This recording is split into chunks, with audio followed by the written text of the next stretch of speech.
Տեսեք, երկար ժամանակ մենք քննարկում էինք, սա արդեն ոչ միայն Երևանի, այլև հանրապետության մասին։ Մենք քննարկում էինք, որ դե ձյան ժամանակ ճանապարհները նորմալ չեն մաքրվում, չեն սպասարկվում եւ այլն եւ այլն։ Հիմա եկավ ինչ որ մի պահ, երբ որ ճանապարհները նորմալ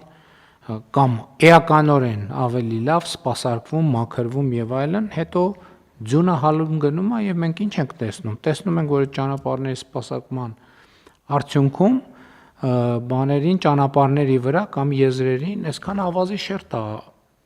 գոյացել, որը արդեն 4 եղանակին դառնում է փոշու աղբյուր։ Եւ մարզերում հիմա լավ այս վերջին այցի ընթացքում արդեն տեսա, որ այդ մաքրման աշխատանքները սկսել են, որովհետեւ նախորդիվ ասում են, բա լավ, շատ լավ, պատկերացրիք, չէ՞, բանի ավազի, աղի, խառնուրդով որ բան է արվում, մենք էլ անդադ ասում ենք, որ լավ պետք է մաքրել, էս պետք է անել եւ այլն, դա երկու խնդիր է առաջացնում, դա այդ ջանքը ասֆալտի շերտը այնուամենայնիվ վնասում է, որովհետեւ եւ երկրորդը մնացորդներ են մնում, որոնք ընդհանուր խնդիր են առաջացնում։ Եվ հիմա մենք պետք է մտածենք, նախորդ անգամ Գեղարքունիքի մարզ, որ այցելում ենք, դա տեսանելի էր, դե ասում են, բայց լավ, հիմա ինչի չենք բանանում, մաքրում, դե ասում են մյուս շաբաթ էլ է ձյուն գալու, դրա համար չենք մաքրում, այսինքն համոզվենք, որ ձյան սեզոնը ավարտված է, որ բոլորը միանգամից, բայց այդտեղ մենք պետք է այդ տեխնոլոգիաների մեջ էլ փոփոխություն անենք, որովհետև հիմա տեսեք, մենք ասում ենք, այդ գծանշումները նոր որակի լինեն եւ այլն, ինչ էր կոչվում, պարոն Խուդացյան, այդ տերմոպլեքսով լինեն եւ այլն, տերմոպլեքսով է, հիմա Գառնաշեմ գնում ենք, տենում ենք այդ տերմոպլեքսով այո արած է, բայց կեսը քերած է, բայց ինչի է քերած, դե որովհետեւ ճանապարհը մաքրվել է եւ մաքրվելու ընթացքում քերվել է։ Այսինքն էսեն է, էլի, որ մի հարցը լուծեցինք, ստացանք 3 հատ նոր հարց։ Հիմա այս 3 հատ նոր հարցը ո՞նց ենք լուծելու, պարոն Խուդացյան։ Պարոն Վարչապետ, բոլոր հարցերը ոնց որ թե ընթացքում լուծում ենք, տեսեք հետեւյալ պատկեր ունենք ճանապարհների սպասարկման մասով, մենք ունենք երկու կլիմայական գոտի, միտեղ նախատեսված է ձմեռայինից ամառային անցումը հիմնականում Արարատյան դաշտում եւ մայրաքաղաք Երևանում ապրիլի 15-ին, այսինքն մինչեւ ապրիլի 15-ը ճանշիներին ժամանակ է տված ավազը մաքրելու համար։ Ունենք երկրորդ կլիմայական գոտին, որը Հարագածոտնի մարզի մի հատվածն է, Շիրակի մարզն է, Կոտայքի մարզի հատվածներ ունենք, որտեղ նախատեսված է ձմեռային սեզոնից ամառային անցումը մայիսի 1-ին։ Հիմա տեսականորեն բոլոր ճանշինները երեք մենք ապարանի տարածաշրջանում Սյունիքում ձյան տեղումներ ենք ունեցել։ Ճիշտ է, հիմա փոշով պայմանավորված, երբ որ եղանակը 2-3 օր մեզ թույլ է տալի ճանշիներին։ Այսօր էլ ես ինչ որ նամակ է ստացել առավոտյան, որը սկսում էր հետեւյալ բառերով. թող այսօրվա ձյունը, չգիտեմ, եւ այլն,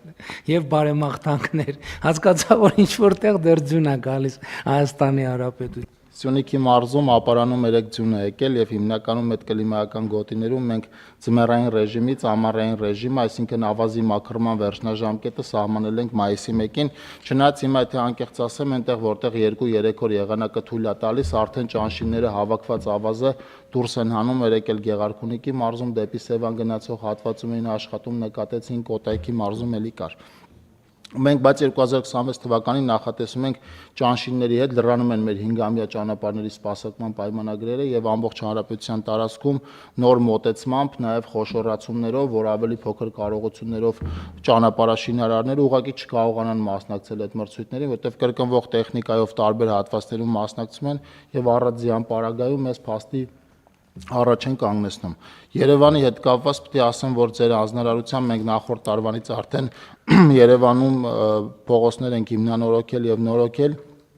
Կորեայի ձորի 1 կիլոմետրանոց հատվածը, որը նախորդ տարի հանձնվել է շահագործման, Արգավանդի Խաչմերուկից դեպի Զվարթնոց օդանավակայան գնացող 6 կիլոմետրանոց հատվածը եւ M1 միջպետական մայրուղուց դեպի աշտարակից, այսինքն դեպի Երևան եկող հատվածը, մենք այս 3 հատվածները նորոգել եւ հիմնանորոգել ենք նախորդ տարի։ Այս տարի արդեն սկսել ենք Իսակովի պողոտայի հիմնանորոգման աշխատանքները, միջին նորոգումը նախատեսված եղանակով պայմանավորված մենք ամենայն հավանականությամբ այսօր երեկոյան կամ վաղը այնտեղ կսկսենք նաև ասֆալտապատման աշխատանքները եւ նախնական ձեզ զեկուցված ժամկետում դա մինչեւ ապրիլի 25-ը մենք այդ ճանապարհը կբերենք ամբողջովին նորոգված տեսքի։ Դրանից հետո կանցնենք Առնջից դեպի Երևանից դեպի Առինջ Աճարյան փողոցով գնացող հատվածի նորոգմանը, սա եւս մեր ցանկում կա, եւ նաեւ ջրվեժ գնացող դեպի Բագրևանդի Խաչմերուկին զուգահեռ Թևոսյան փողոցի այնտեղ հիմնանորոգման աշխատանքներ կունենանք։ Քաղաքապետարանի գործընկերների հետ ձեր հանձնարարությամբ աշխատում ենք միասնական ստանդարտ ունենալու ուղղությամբ։ Այսինքն մեր բոլոր կառուցված ճանապարհները այսուհետև լինեն դրանք Երևանի բյուջեի պատվերով, թե պետական բյուջեով անկախ պատվիրատուից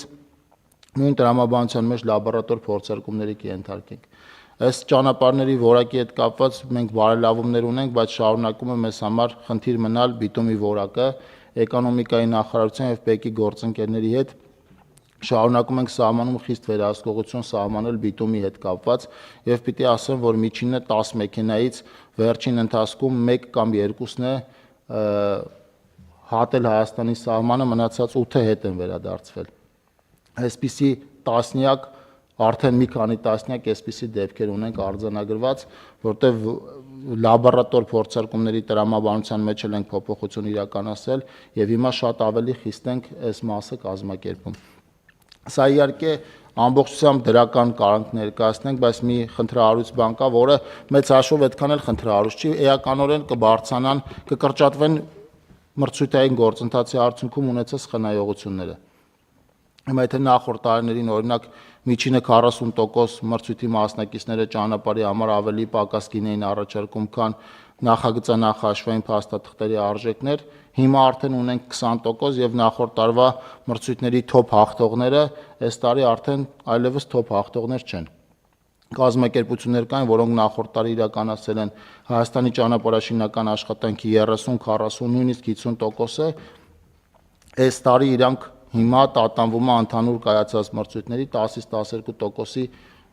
շրջանակում են դա կապված։ Պարոն վարչապետ, անորակ աշխատանքի չընդունման հետ կապված է հիմնականում դա։ Այսինքն մենք դա արձանագրենք էլի, որ անորակ աշխատանքը մենք չենք ընդունում։ Պարոն վարչապետ, որտեվ մեկ-մեկ շահարկվում է, որ ասֆալտը կա տեղում, նույնիսկ կարող է գծանմշումարված լինի, բայց մենք անորակ աշխատանքի համար փողը չենք տալիս։ Հիմնականում իհարկե կարան լինեն առանձին դեպքեր, որ որակի հետ կապված խնդիրներն ավելի ուշ ենք հայտնաբերում, բայց ընդհանուր առմամբ սկզբունքը դա է։ Մենք նախորդ տարի մոտավորապես 30 կիլոմետր շինարարների միջոցների հաշվին դրանից առաջ կառուցված աշխատանքների քանդման աշխատանքներ եւ նոր կառուցման աշխատանքներ ենք իրականացրել 2025-ին ցավոք սրտի կամ բարեբախտաբար այդ թիվը ավելի մեծ է լինելու։ Առաջիկայում ես հանձնարարել եմ քանդել մի ճանապարհ, որով մենք անցել ենք եւ այդ ճանապարհը նույնիսկ քաղաքացիների տպավորությամբ ինքը լավ ճանապարհ է, բայց մենք այդ ճանապարհի որակից դժգոհ ենք եւ ամբողջ 20 կիլոմետրանոց ճանապարհը նորից քանդել ենք տալու։ Պարոն Վարդանյանի հետ քաղաքաշինության կոմիտեի անձամբ ենք այցելել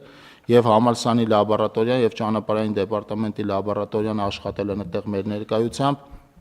Պատկերը ոչ ինձ, ոչ քաղաքաշինության կոմիտեի նախագահին չի գոհացրել եւ մենք այդ ճանապարհը քանդելու ենք։ Դա ենթադրում է, որ շինարարը այդ աշխատանքի հետ կապված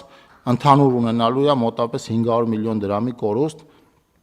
բայց կարծում դա այն արժեքն է, որ իրանք պետք է վճարեն անորակ աշխատանք իրականացնելու համար։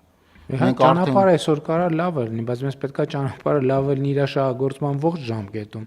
Ոչ թե մի ամիս լավն լինի, մի ամսից հետո սկսի մեր աչքի առաջ քայքայվել ու մենք չիմանանք ինչ անենք։ Պարոն վարչապետ, որոշակի աղմուկ կբարձրանա, այդ թվում նաև լրատվամիջոցներով, կարծում եմ, որտեղ լրատվամիջոցները հիմա արդեն մենք հետևյալ տենդենսն ենք նկատում, որ քարոզարշավին ընդառաջ իրանք չընդունված ճանապարհները գնում լուսանկարում են եւ տպավորություն են ստեղծում, թե ճանապարհները մենք ընդունել ենք։ Բազմաթիվ կան այդպիսի դեպքեր, որոնք այո ճանապարհը կառուցվել նախորդ տարիներին, այո խնդրահարույց է եղել, բայց մենք այդ ճանապարհները չենք ընդունել, այդ ճանապարհների համար չենք վճարել, բայց հիմա այդ ճանապարհները նկարվում եւ ներկայացնում են որպես կառուցված եւ քանդման process-ում գտնվող աշխատանքներ։ Պետք է խնդրեմ, որ մեր հանրությունը սրան էլ պատրաստ լինի, մենք անընդհատ ամենօրյա ռեժիմով մոնիտորինգի ենք ենթարկում ճանապարհները եւ վատ արած աշխատանքը առաջին հերթին նկատում են ճանապարհային դեպարտամենտի գործընկերները, մարզպետները համայնքները, նախարարությունը մենք առավել քան շահագրգիռ ենք այս մասով եւ այն հատվածներում, որտեղ եւ նախորդ տարիներին ենք պատճառել անհարմարություն շինարարության հետ կապված եւ այս տարի քանդել կտանք, պիտի խնդրեմ, որ այդ հատվածներում մեզ բնակիչները ըմբռնումով մոտենան, մինչեւ ամբողջությամբ կարողանանք դաշտը բերել որակի մի ստանդարտի։ Պարոն Խուդայցյան, ես էլ այդ խոսակցության ժամանակ պատմել եմ, այդ խոսակցության մասին պատմել եմ կառավարության նիստում, կարծեմ ձեր պաշտոնավարման մի տարին երբ որ լրացել էր, մենք աշխատանքային հանդիպում էինք ունենում, դուք հարց տվիք, ասիք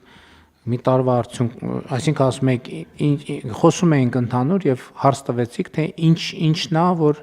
առավել մեծ ուշադրություն եմ ես ակնկալում, ես ասել եմ, որակի հարցում կոմպրոմիս չի կարա լինի, վերջ։ 1 կիլոմետրա, 2 կիլոմետրա 10-ա թե 20-ա, որակի ստանդարտին չի համապատասխանում, այո, պետքա քանդվի, նորից սարքվի։ Այդտեղ չկա երկրորդ կարծիք։ Ընդ որում սա չի վերաբերվում միայն ճանապարհներին։ Մենք այսօր ցավոք մենք խոշոր բաներ ենք ունեցել։ Հիմա նույն չենք բարձրաձայնում, բայց նույն Գյումրիում Արտուր Ալեքսանյանի անվան մարզահամալիրի շինարարությունը, որ ձգձգվում է, ի՞նչն է եղել պատճառը։ Այնտեղ ամբողջական շինարարական կտորներ, ուղղակի մենք քանդել ենք տվել, ասել ենք նորից պետքա սարքեք։ Իհարկե շինարարը փոխվել է, չէ՞, այնտեղի։ Եվ այսպիսի դեպքեր բազմաթիվ են, որ թվում է թե կառուցված է շենքը, բայց մասնագետները գնում են արձանագրում են որակի խնդրեմը ու թույլ չեն տալիս շտկումներ անել, տենց ինչ որ մակիաժով հարցը լուծել։ Քանդել նորից սարքել այն ստանդարտով, ինչ ստանդարտը մեր պայմանագրի մեջ գրած է։ Եվ պետքա գնանք այդ ճանապարհով, որ շուկան փոխվի։ Հակառակ դեպքում ամեն անգամ ասենք լավ դե լավ այսքան գործ արված է դե հիմա մենք էլ մեզ էլ էս ասելու են, բա խոստացակ ինչ եղավ, բա խոստացակ ինչ եղավ։ Ոչ, ոչինչ։ Մենք խոստացել ենք միաժամանակ նաև պատշաճ որակով աշխատանք։ Եվ այդ գործելակերպը միանշանակ պետքա շարունակենք, որովհետև արդեն այս նորություն չի, այս մեր պահանջը եւ ել եմ ասում տնտեսության արդիականացման ծրագրով բազմաթիվ ծրագրով մենք ընկերություններին աջակցում ենք, որ իրանք ունենան ժամանակակից տեխնիկա, ժամանակակից հնարավորություններ եւ այլն, որ իրանք աշխատանքը պատշաճ մակարդակով անեն։ Հավանիչ տեսանյութը եւ բաժանորդագրվիչ նորությունները բաց չթողնելու համար